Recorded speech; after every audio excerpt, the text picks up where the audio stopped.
Geek Gamers coming to you with another Ironsworn video, and this one's going to be a little bit different than the Ironsworn videos I posted before, because in this video, where we're going to be featuring Delve as well as the main Ironsworn rules, our story has already been developed a little bit, and our story has been developed indeed outside of the Ironsworn world and rule set.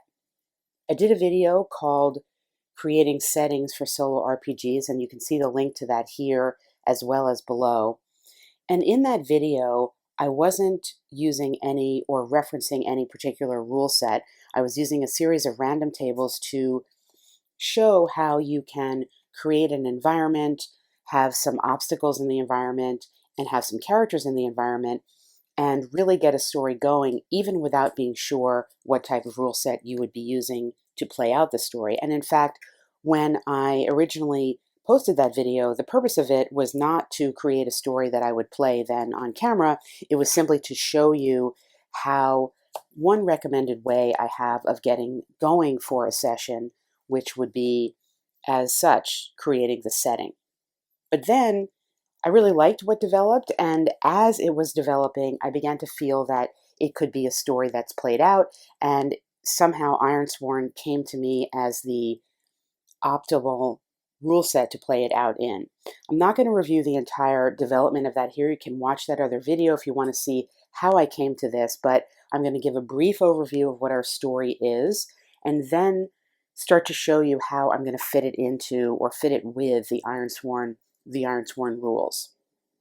In this story, we have a borderland situation where along a coast between the land and the sea, and really we've arrived at a magical academy that our character, who was completely undefined, still is undefined actually, has had his campsite materials stolen by somebody or taken by somebody, and he's wandering around trying to figure out what's going on. He comes upon an ensorcelled fishing rod that is on the coast, just repeatedly kind of casting itself into the sea and bringing up fish, and there's some fish bones next to it, suggesting perhaps that somebody is eating the fish that's being brought up there. There was a scrap of parchment that was blowing through the wind that I think in the other video we determined belonged to or what was written on that was a magical spell. And he's wandering along this coast. He sees this empty turtle shell with some symbols on it, and ultimately arrives at a stone building, an edifice that is a magical academy, and there is a sleeping, slumped skeleton by the side door. One of the things that came out in that video, which you can see how this developed, is a sense of lightness about the feel of this story. And I talked about my falling into a pattern of a kind of I don't want to say grim, but semi-serious or semi-dark feeling of many of the sessions that I do and many of the sessions that I post. Not all of them, but many of them. But here, because of what we rolled up with, there's like outside this building, there was almost like a disco ball kind of rainbow light thing circling around. I just got a sense of more of lightness. So that I'm going to attempt to carry forward as I play this out in Ironsworn. Now, if you know Ironsworn at all, you will know that the world of that is rather grim. In fact, it's grim, it's perilous. In fact, here we see that it's perilous expeditions right here. Many of the existing themes and domains within Ironsworn, I won't say all, but most, are somewhat grim. That's not exactly fitting with what the feeling that I want to develop here, but that's okay. I'm going to first turn to looking at developing the theme of this magical academy and seeing whether any of these, see, these are all infested, haunted, ravaged, wild, hallowed. We're not really dealing with faith per se, ancient, corrupted, dark magic, fortified. this has aspects of a fortification, this edifice, that the stone edifice that's on the coast, but it really, again, just from a feel perspective, I think I'm going to go with developing something myself, because I have already started this story and I want to keep that feel. Moving on to, the same situation may occur in terms of the domains. I think, though, in the end, in the interest of time and just moving forward, because I've developed so much, I'm going to go with the domain of ruin and then the theme of ancient. And I may bring in a little bit of the domain of the stronghold if that seems relevant. So we're going to just kind of play this out as it comes. I'm not going to spend a whole lot of time on this. I think I could fine tune it, but I'm going to just, for the time that I've got here, go with, and we're in an ancient, well, let's call it an ancient stronghold, and then possibly bringing in something from the ruin depending on the situation. So that's how we're going to develop that part of it. And I still don't have a character. I have this story of a person. When I did the original video, I called it a party, but it's going to be one person, and this person is approaching this magical academy. I'm thinking there's some connection here that perhaps this person is or has been a student of magic at this academy, and maybe one of his fellow students pulled a prank on him, and that's how his stuff got stolen. And maybe he himself is no longer a student there, which is why he's going to have to sneak in. He's coming upon a side entrance. This was previously established. He's coming upon a side entrance to the academy, and in addition to the side entrance there is a rope elevator, a sort of hand-used rope elevator that may or may not be stable to go into the depths of the academy. And as mentioned, there's this sleeping skeleton. So now it is time to focus on who our character is and what he or she is doing here. Harkening back to the original development of this through the random tables that I was using, I started out with this concept of a party of travelers that had a campsite that was disturbed by somebody or something. I think in the backstory, whoever my character is will have been part of this party, perhaps. And when this scrap of parchment blew through the campsite that had this kind of weathered and illegible writing on it, this member of the party recognized that scrap as a spell, as something that had been written in the magical language of this academy. And therefore, he or she set off from this campsite to investigate where this scrap came from, because clearly this character had some connection to this writing and perhaps had been trained secretly in this magic. We're finally going to get to character creation. I'm not going to start character creation with stats. I rarely do, but I am going to start it with something. It is going to be rolling on this action table. Now, we already have a sense of what the action is, the general action of the story, because we already have the story. We haven't yet developed the bonds, although we have a gesture toward them, because we have a beginning of a narrative already. But in addition to that, I want to just see, giving something totally random, throwing something totally random into the mix, in this case 65, we have protect. Okay, so our character, who we have developed, the motivating reason for all this is protect. And in this case, I've already been developing this concept of a protection of perhaps the magic of the fairy magic or the light magic of this academy that is under threat from the dark forces of the water magic. So that is how I would factor that in. And there's one more thing I want to roll on here to give, we could get a name. There was something, there's this character role table. Now, again, we already know our character is a former student. I have some sense of who they are, but let's see if this is going to add anything to it with a 42. That's going to give us a pilgrim. Okay, so that kind of makes sense with what we've already been talking about in the sense that this character wandered away from the academy, left the academy in some fashion, and so we have the sense that he is a pilgrim and that he is here, he's come back to protect something, the old ways or whatever. Now, in terms of the rest of the character development, I would go to the assets and choose the assets. And I have already, in the interest of time, off camera, decided, and I will stick with this despite whatever the roles I got.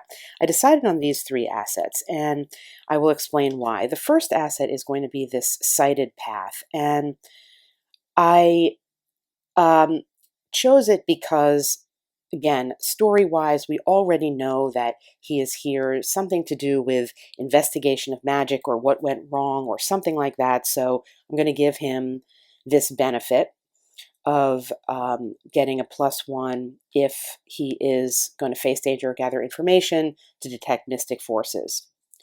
I don't sense that this is a real, I gave him this combat talent of brawling. I don't think he's going to be carrying a weapon. He's not a fighter. He's a student. He's a scholar. He's a pilgrim in this sense, a wanderer coming back to protect something, but not coming back heavily armed. So I wanted to give him this benefit in case we need it. And then I always do like to have a companion. It didn't feel like making a ton of sense here. Most of the companions are not companions you would necessarily bring with you into the depths of a magical academy. So I've got the giant spider with me, and I think the choice I'm going to have for him, he's going to be, perhaps he also is a very intelligent spider. Maybe he learned some magic here. If the magic that is being taught has something to do with earth magic, perhaps he's a magical giant spider. In any event, I like this concept of facing danger plus shadow, sending the spider to secretly study someone or maybe something. So I think we'll go with a soul-piercing giant spider. That's feeling right for this character. But before I get to the stats, there's one thing that I want to talk about in terms of how I chose these assets and what this all means for doing so after there's already a story and putting this character, whoever it will be, into a story. Because you may be saying to yourself, well, you chose these assets and you know that they're possibly going to be the ones that you will be utilizing. And isn't that somehow like quote unquote cheating or something like this? What I want to say is that my perspective on solo RPGing is that as you are using RPG rule sets to create a living story or a story that lives through the mechanics of a rule set, you want to be able to utilize the assets, as it were, of that rule set as you send your character through the story. So for example, if you think about a heroic action movie that, there's a bunch of citizens, say, held hostage in a bank, and one of them happens to have a secret talent at X, Y, and Z and becomes the hero of the story because this secret talent is exactly what is needed to get the hostages free. That's really the same kind of thing, that whoever wrote the story created a character that could use one of their hidden talents or one of their assets to make the narrative run. And in essence, that's what's happening here, that I could have chosen totally random assets. I could have, as many people do, start out by just making some character and then somehow creating the environment. But I find it to be a richer experience to create the environment first, to have a story develop without the specific even outline of a character, and then slowly figure out what in that story is coming forward to really demand a character to be placed into it. And so that's what I've done here. I've talked about this process in many videos across the channel, and I will be talking about this process in more detail even in the book that I'm writing about solo RPG work. That's what I'm demonstrating here, and that's why I have chosen the assets that kind of fit with the story. So you will be seeing that the assets that are chosen are those that will be able to be utilized in the story. Similarly, when we get to the actual stats, I'm going to be building the stats around these assets that I chose to give myself the benefit. This perhaps, again, you could say is like quote unquote cheating, but in solo RPG work, there's time for randomness and there's a time for not randomness. And I think when you are building a character that you're putting into a story with a strong sense of what you want that character to be able to do, that you want to give that character as much a chance to actually utilize the stats and utilize the assets, in this case of Ironsworn, as you can. Obviously, other rule sets are going to have other things that aren't called assets, that aren't paths, rituals, or companions, but the same philosophy would apply. All right, so now let's get to the actual character sheet and the actual stats. And I have filled in the stats. I've also filled in the Iron Vow, and the long-term goal of this, as we stated, is to protect the light magic against the encroaching dark magic. And of course, the inciting incident, as we discussed, is that this spell has been floating around, indicating that some of our character's fellow students have escaped, or perhaps they were trying to send a message. We don't know. The bonds here are pretty clear. There's a bond to the Fairylight Academy. I've decided just to call it the Fairylight Academy for reasons that were developed in the prior video where we saw this spinning rainbow light outside the building. Bonds to the students I have as a question mark, because something is telling me that there is perhaps some question as to whether all the students are in line with the protection of the light magic against the dark, or perhaps there are factions within the academy that are warring with each other about which magic is going to prevail. So I've got that as a question. There's clearly a bond to a mentor here. Of course, there has to be, right? There, just from the all sorts of storytelling adventure tropes that we know, there's going to be some bond to a mentor. And in fact, perhaps this mentor bond is even the reason why our character is interested in returning. Having developed the story as I have, it mitigates the need to make the swearing and iron vow move, because we already know that we are going to venture into this academy in search of something to do with this magic spell. We already know that from what we've developed. However, I do want to take this opportunity to show you the basic action roll in the book. I'm not going to go over all the rules of the game, but I will just review what we are dealing with here for the majority of the moves that we're going to make. So the game operates with using 2d10s and 1d6. The d10s are called challenge dice, and your d6 is an action die.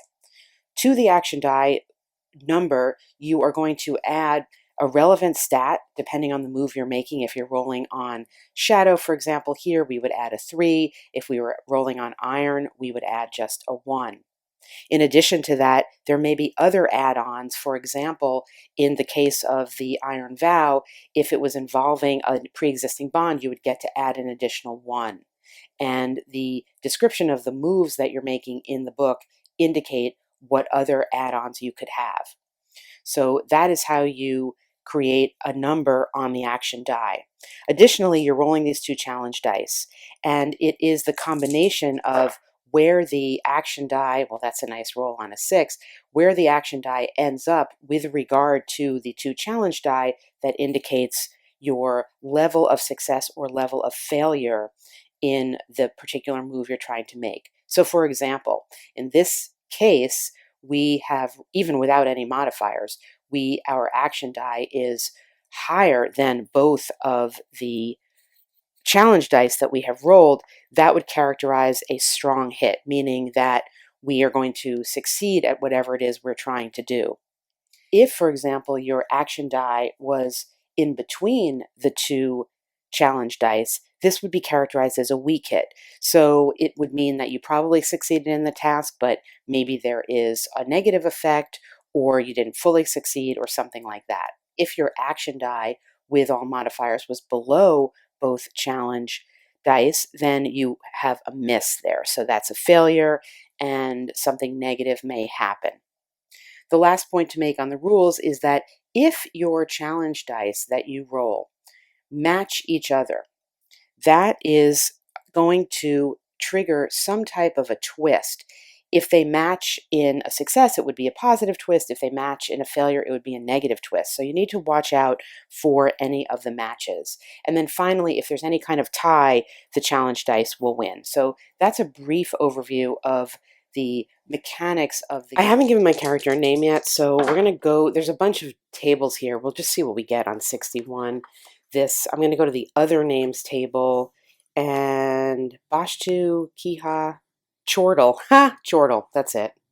Chortle.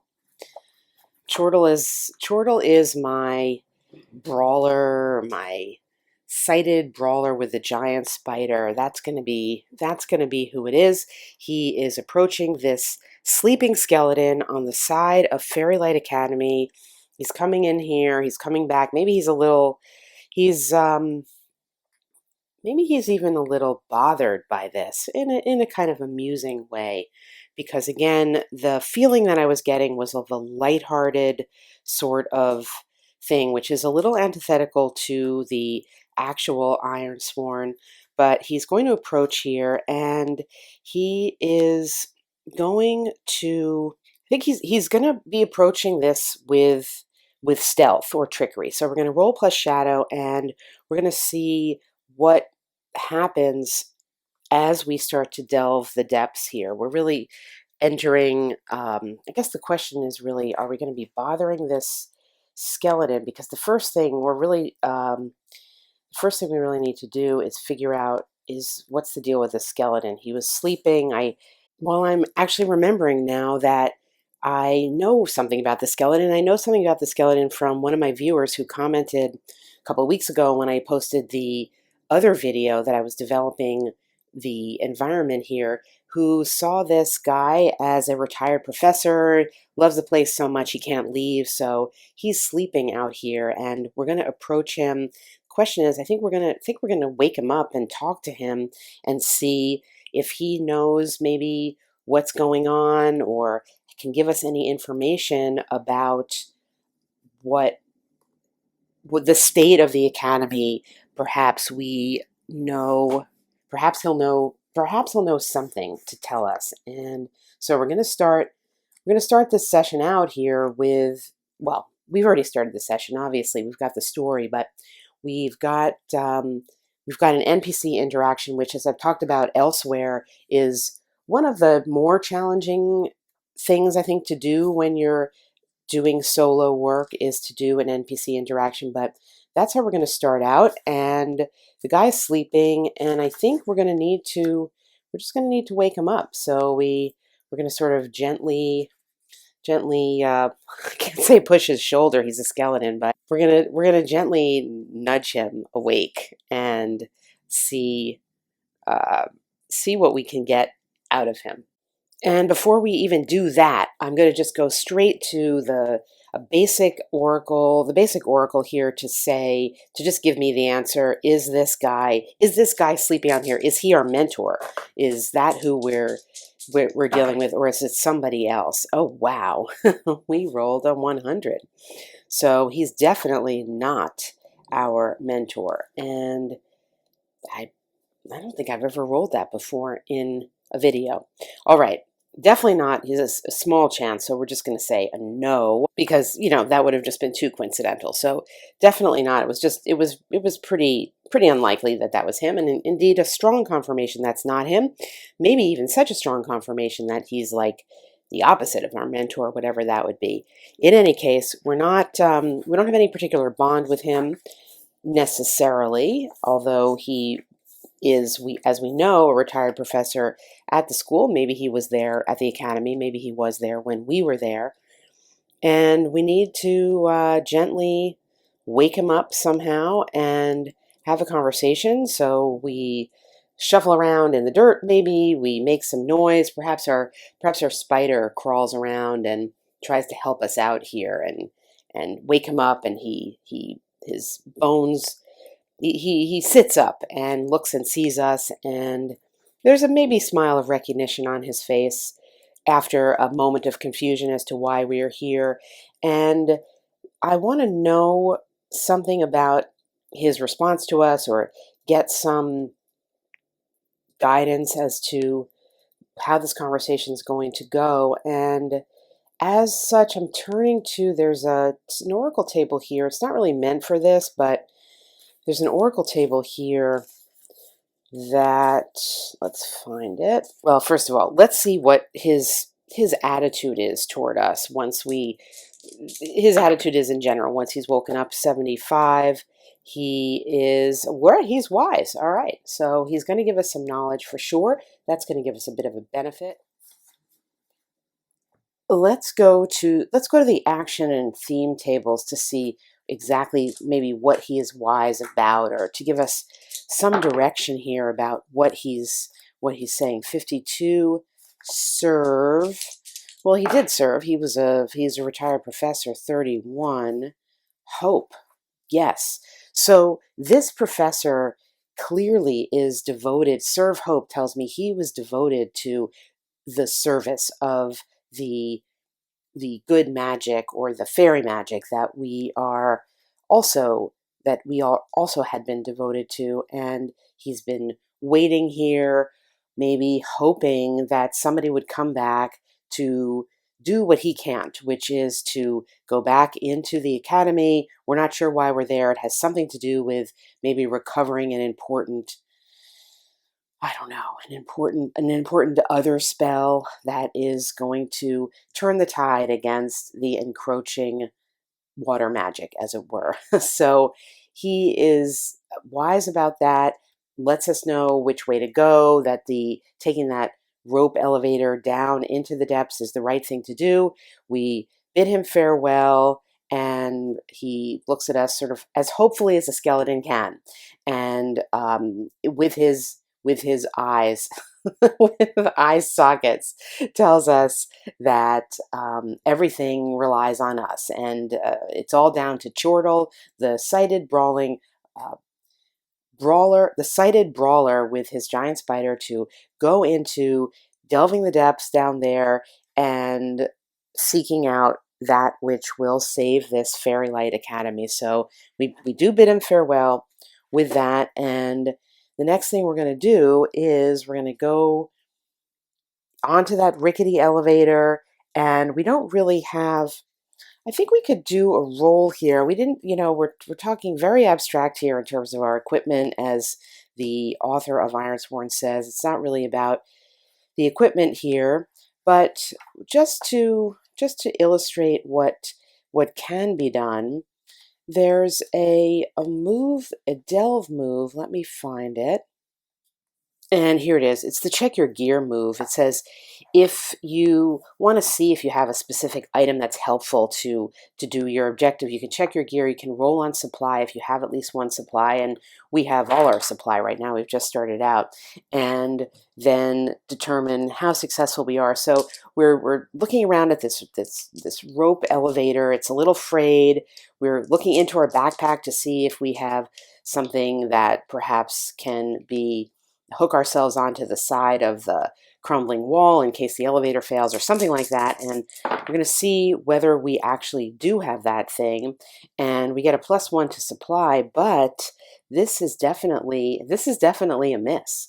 So we don't have it, and we're in this elevator. We just sort of rush into the elevator. We see the frayed ropes. We start to manipulate it. We're without caution to anything, and indeed, slowly, as we're going down into the depths of this Fairylight Academy, the rope starts to fray. And keeping with the lighthearted theme of this, if you can sort of picture the panicked face of some cartoon character as the edge of the cliff falls away from underneath him, and his feet start pedaling. Well, our feet are starting to pedal, and we don't have anything to help us out, and we start to sink, maybe grasping onto the edges of this wooden shaft that's going underneath the academy, and we're going to pay the price on this.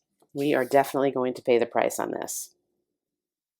And I think, for the sake of just semi-randomness, we'll roll on the pay the price table instead of deciding exactly what's going to happen, and see as we are just we're just like slowly trying to grab onto anything to help us. And with an 88, what happens? Well, we waste resources. So as we descend down this thing, we land with a thud, and in so doing, along the way, any type of resources that we had with us to help us have left us. We didn't really identify any equipment that we had, but we're definitely going to go lose some supply here. I'm going to say we're going to lose 2 supply here in this effort, and we land with a thud in the dust, and we sit up and we look around, and where are we exactly? Well, we're going to find out where we are. We'll roll on our theme and domain where it got an 11. That 11 brings us to ancient artistry or craft. And ancient artistry or craft is going to tell me that we, as the dust settles, we look around at the walls, we see perhaps a room off to the left, and we notice that this is the site of the vault of where the spell books are kept.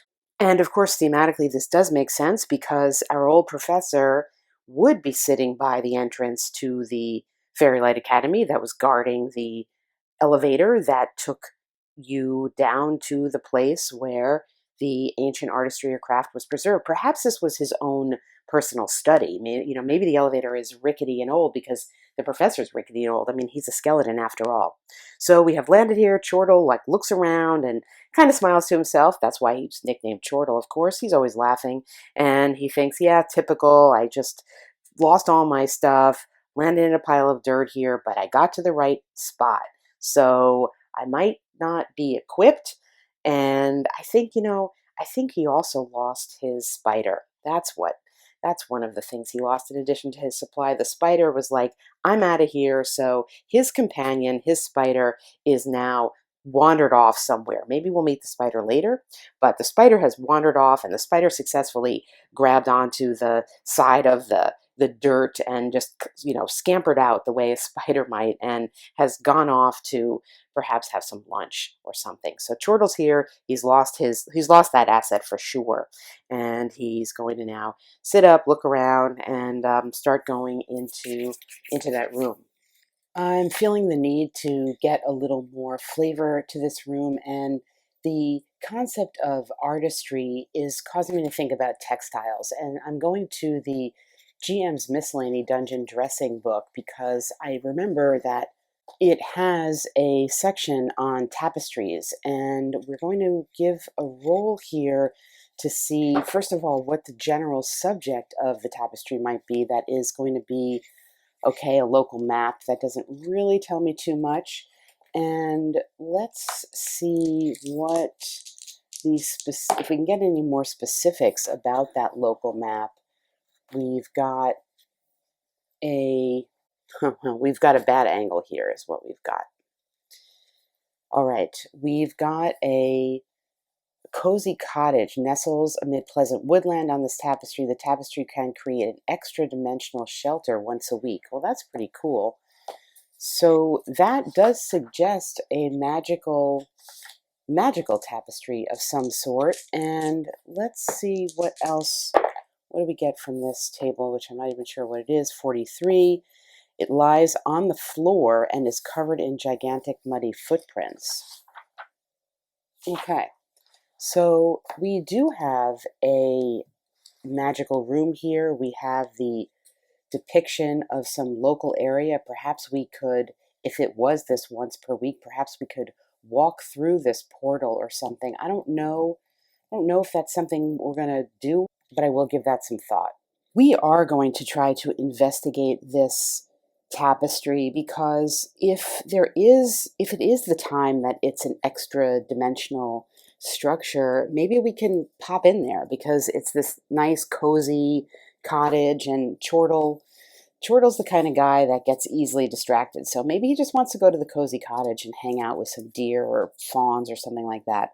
So we're gonna conduct an investigation, and for that we're gonna roll plus wits, and we're gonna get a couple of benefits here. We're within a community, so we're gonna get +1 on that, and also because of our talent as a not a talent because of our path as sighted, we're also going to get a +1 for identifying or detecting mystic forces. We're going to call this a mystic force. It's magical. I think that's reasonable. So we're going to roll plus wits, which is a 2, and then we're going to get a +2 to that. So we're going to get a 6, and even so, even with that, we're going to get a mixed result here.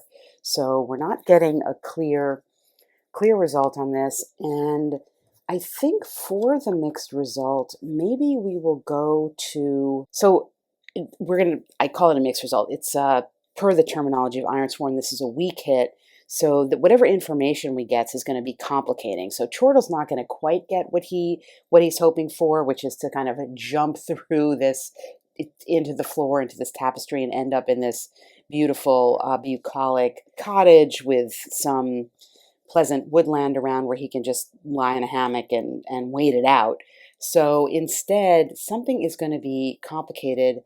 I think we're going to go to, let's see what we discover. We're going to go to some tables here and just work with what Ironsworn gives us for possibilities of what we discover. And for that, we're going to go back to the main, I think we'll go back to the action and theme tables to see what we discover, and give this a roll here. For action, we're getting a 20 attack, and for theme, we are getting 67 war. Well, clearly that is symbolizing conflict. So instead of what this says to me is his investigation of this tapestry, it says that it can create an extra dimensional structure once a week. Well, apparently what this says to me is once a week also it can create the opposite of that. And indeed,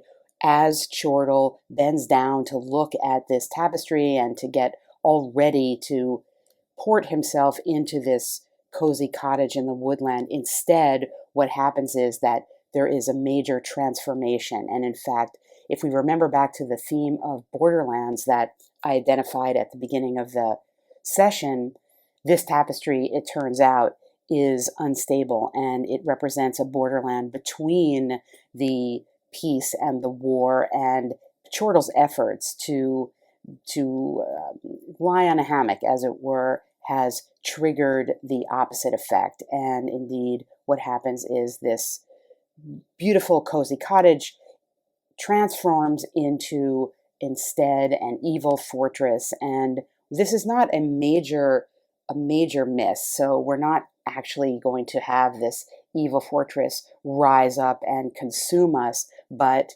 he looks down and sees that the tapestry just changes before his very eyes, and this cozy cottage turns into some kind of dark, sinister castle or fortress, and he steps back, steps away, looks again at this large muddy footprint on the floor, and realizes perhaps that this is indicative of something coming out of perhaps the tapestry during one of these unstable times. And maybe this is going to be, if he encounters some kind of wandering monster, maybe this footprint is left by that being. So Chortle decides he's going to look around the room a little more beyond just the tapestry, and for that we're going to go to the aspect and focus tables for the features that he sees in this room and see what we get from there. A 25, we get inaccessible. Well, maybe the tapestry is inaccessible. An inaccessible shelter. All right, well, clearly that's referring to this woodland, this little cozy cottage. It is an inaccessible shelter to him. So this is telling me at this point that we're not getting anything from further investigation, perhaps, certainly of this one feature identified. I don't know about the room itself. We still are looking for this spell. So maybe at this point, we perhaps will just go to the general oracle and see whether we should continue on here or move elsewhere attempt to go to another room. I think all things considered, we're getting the signal here that the one thing we investigated is definitely telling us a no. So the question is, what are the chances that what we're seeking is in this room? Is it a high chance that something in this room? And I'm going to say that it is. I'm going to say that it's kind of unlikely that what we're seeking is here. That we're probably going to need to roll along. So we're going to check that with the oracle to confirm and decide whether or not we stick it out here. Wow. Well, you know what? It is unlikely. However, we need to continue investigating here, according to the oracle. So we're going to stay in this room. We're going to stay in this room, and I think I'll go back to the dungeon dressing to see what we might find else, what else might be in this room here that falls under the category that we were in. Perhaps, well, let's go to something basic. There's going to be walls in the room, so we'll see what kind of walls there are in this room. When in doubt, go very basic. What would you see when you look around? Well, we would certainly see some walls because we know we're in a room. So let's see. 60. Exquisite shelves line the wall. There's a 10% chance a shelf holds a valuable item. All right, well, let's see. Are we going to see a valuable item? There's only a 10% chance here, so let's roll on that and see. Did we find a valuable item? We did not. There are some shelves here, which would make sense with the concept of perhaps it being the wizard's study, and we'll roll on another wall table to see what else we might get. We'll call that a 9. And part of the wall is charred, save for a humanoid-shaped spot in the center of the damage. So we've got evidence of perhaps a fire or some kind of destruction here. Maybe the destruction is related to that footprint that came out of the tapestry. It's clearly unstable, but we are still sensing that this is a place that we're meant to find something here. And the next thing, after looking at the wall, we're going to look at the ceiling. I didn't really decide what any of these things are made out of, but the ceiling appearance is going to be, the chamber and ceiling have been daubed in purple paint. Well, that is stereotypically magical. So got a purple ceiling, magic room, and additionally, stuck upon the ceiling is a long white funeral gown which flutters in an unseen draft. What this is telling me at this point is that this long white funeral gown is actually a wizard's cloak, and in fact, the professor, the skeletal professor who was sitting outside the academy, I think he met his demise in this room somehow. He probably met his demise in this room discovering the solution to the problem of the encroaching dark magic, the encroaching water magic, and that I still think this tapestry as a portal had something to do with it. Maybe the body of the professor was sucked into this evil castle, and perhaps he's wandering around as a, sorry, I got cut off there. Perhaps he's wandering around as a ghost, and perhaps indeed, when we think back to the original theme that I mentioned in passing almost of the borderlands, that the main action here in the story is meant to take place on the other side, as it were, the other side of the existence, the planes of existence, that the skeleton is really just telling us that we need to delve deeper into where the actual wizard is. He is haunted. Perhaps it was, in fact, even him. And I'm just looking back to the original notes I took where I mentioned the borderlands here because we were on the borderlands of the land and the sea.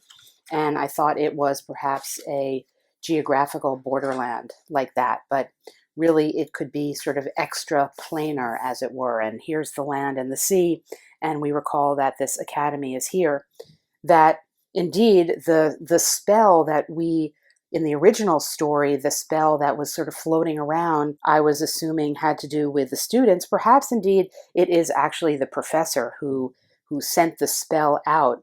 Maybe it was a call for help because he is trapped. His spirit is trapped in this evil version of the Fairylight Academy that is on the other side.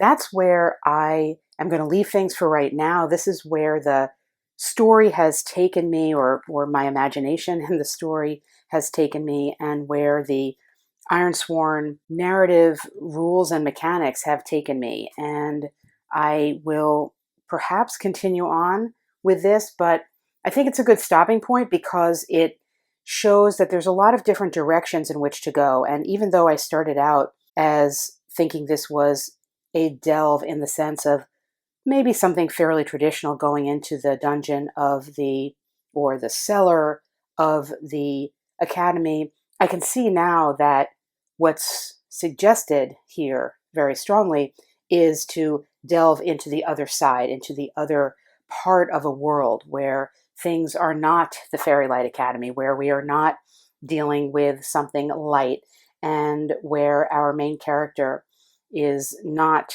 going to be having a chortle about it. Thanks for watching.